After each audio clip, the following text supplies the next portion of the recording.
নমস্কার, আমি পূজা। পূজাস ড্রিম প্ল্যানেটে আপনাদেরকে সবাইকে স্বাগত। আজ বুধবার। আজ সকালটা একটু অন্যরকম। আজ গতকাল তো রাত থেকেই সারা রাত বৃষ্টি হয়েছে, এমনকি সকালেও বৃষ্টি হয়ে যাচ্ছে। তাই ভাবছি আজ ছেলেটাকে স্কুলে পাঠাবো না। আর অতনুরও শরীরটা ভালো লাগছে না, বললো আজ অফিস যাবে না।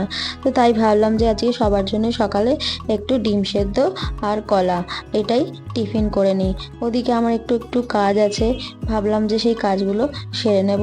তাই আর এদিকে দেখুন কাজ সারতে সারতে আর খেতে খেতে আমার আজকে 4টে বেজে গেছে, বিকেল 4টে।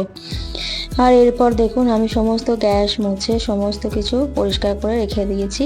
আর আমার রান্নাঘরে যে দেখুন সমস্ত বাসন মাজাও আমার কমপ্লিট, কারণ আমার যিনি বাসন মাজেন তিনি অসুস্থ আর আসতে পারছেন না, ছুটি নিয়েছেন। আর এরপর দেখুন আমার এই ছোট্ট রান্নাঘরটা পুরো সাজিয়ে কমপ্লিট করে নিয়েছি। যেহেতু নতুন মাস পড়েছে, দোকান আসবে, তাই তার আগেই আমি সমস্ত রান্নাঘরটা একটু গুছিয়ে নিয়েছি। আর বর্ষাকাল যেহেতু স্যাঁতস্যাঁতে সব কিছুই ভেজা থাকে, তো তাই জন্য দেখুন এটা আমার একটা ছোট্ট রান্নাঘর, যেখানে আমি ছোট ছোট জিনিসগুলোকে সুন্দর করে সাজিয়ে রাখার চেষ্টা করি।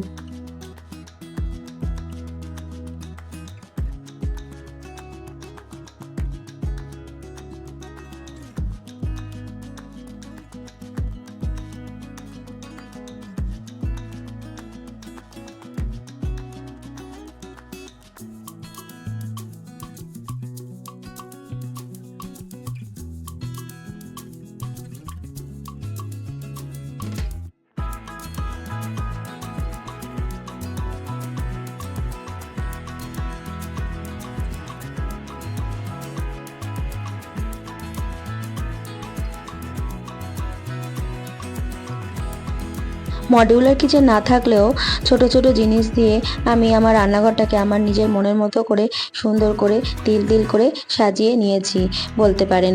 আর বেশ কিছু জিনিস আমার শাশুড়ি মায়ের ছিল, কিছু আমার মা দিয়েছে, আর কিছু আমি মাঝে মাঝে অল্প অল্প করে কিনি আর আমার মনের মতো করে আমার রান্নাঘরটাকে সাজিয়ে নিই।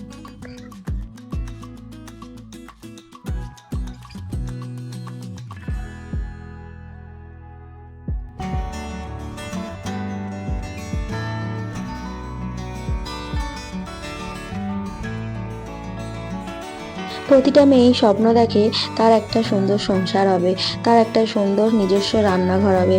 তাই সেরকমই স্বপ্ন দেখা আমার এই মনের মতো রান্নাঘরটাকে আমার স্বপ্নের মতো করে সাজিয়ে তুলেছি আর তুলছিও। বিয়ের আগে মায়ের কাছে অত সংসার কি জিনিস বুঝতাম না, কিন্তু হ্যাঁ টুকটাক আমি আমার ঘরের জিনিসগুলো, আমার ছোট ছোট পুতুলগুলো আলমারিতে থাকতো যেগুলো, আর এমনি আমাদের যে কিছু ডিনার সেট থাকতো, সেগুলো আমি টুকটাক সময় পেলে পড়ার ফাঁকে আমি গুছাতাম, সাজিয়ে রাখতাম। কিন্তু সংসারে যে পুরো দায়িত্ব নেওয়া, পুরো গুছিয়ে সংসারটাকে রাখা, এই সবগুলো কোনোদিন করিনি। কিন্তু বিয়ের পর এসে আমার শাশুড়ি মাকে দেখে কিছুটা আর কিছুটা নিজের মতো করে আমি আমার সংসারটাকে সুন্দর করে সাজিয়ে রাখার চেষ্টা করছি।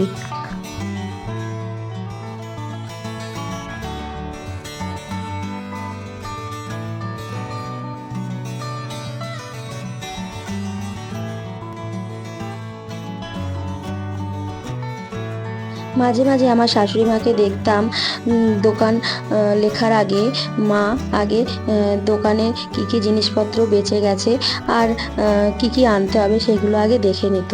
তারপর সংসারে মাস শুরুর আগে বেশ কিছু হিসেব নিকেশ করে নিত। তখন তো মা নিজের কাছে নিজে ওই খাতাটা লুকিয়ে রাখতো মানে কি, কাউকে দেখাতো না। মানে আমি যখনই মায়ের কাছে যেতাম, আমার শাশুড়ি মায়ের ঘরে দেখতাম মা কি লেখালেখি করছে, কিন্তু খাতাটা কোনোদিনও দেখতে পাইনি। কিন্তু মা চলে যাওয়ার পর সেই খাতাটা যখন দেখলাম, যে তখন দেখি মায়ের সমস্ত সংসারে হিসাবপত্র মা সেইখানে লিখে রাখতো। মা পুজোর খরচা, তারপরে দোকান খরচা, সমস্তটা খরচ সঞ্চয় এইগুলো। তাই আমিও এখন মায়ের মতো করে শিখে গেছি যে সংসারে কতটা কীভাবে খরচ করতে হয় আর কিভাবে সঞ্চয় করতে হয়।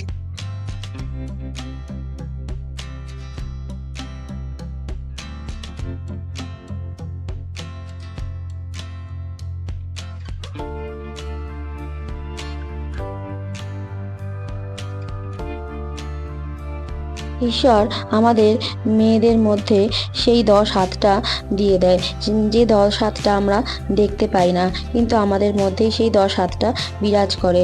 আমরা সেটা মনের মধ্যে যে শক্তিটা পাই সেটাতেই আমরা বুঝতে পারি। মা দুর্গার যে 10 হাতটা আমরা দেখতে পাই, সেই 10 হাতটা আমাদের হাতেই থাকে। কারণ একটি মেয়েই পারে সংসারের হাল ধরতে, একটি মেয়েই পারে একটি ভাঙা সংসারকে জোড়া দিতে, একটি মেয়েই পারে সমস্ত বাধা বিপদ পেরিয়ে তার সংসারকে সঠিক ভাবে নিয়ে চলতে। এই সংসারে আমাদের মেয়েদের ভূমিকা অনেকটাই গুরুত্বপূর্ণ। আমরা মেয়েরা যদি সংসারটা ঠিক করে না করতে পারি, সংসারটা অনায়াসে ভেঙে যাবে। যে সংসারটা আমরা খুব শক্ত হাতে টিকিয়ে রাখি বলতে পারেন। সংসারের মায়ায় আমরা আটকা পড়ে যাই, সংসারকে ভালোবাসতে শুরু করি, সংসারের প্রতি যত্ন নিই। ঠিক তেমন সংসারে এই মানুষগুলোকে ঘিরে তৈরি হয় আমাদের একটা নতুন গল্প, নতুন অধ্যায়।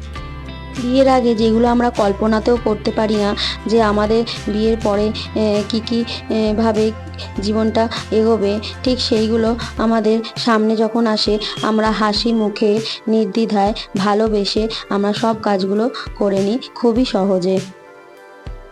তাই বিয়ের পর এসে যখন শাশুড়ি মাকে দেখতাম, মা কীভাবে সংসারটাকে গুছিয়ে রাখছে, মা কীভাবে সবটা সামলে নিচ্ছে, ঠিক সেইগুলোই আজ আমি যখন করছি মনে হচ্ছে যে হ্যাঁ, সেইগুলো মায়ের সাথে থেকে মাকে যখন দেখেছিলাম, আজ আমি মায়ের সেই ভূমিকাটা যখন পালন করছি, আমার শাশুড়ি মায়ের ভূমিকাটা, যে হ্যাঁ, ঈশ্বরের সেই দেওয়া আমার উপহার। সেই সময়টা আমার শাশুড়ি মায়ের সাথে ছিলাম বলেই আমি হয়তো আজ এই সংসারের হালটা একা হাতে ধরতে পেরেছি।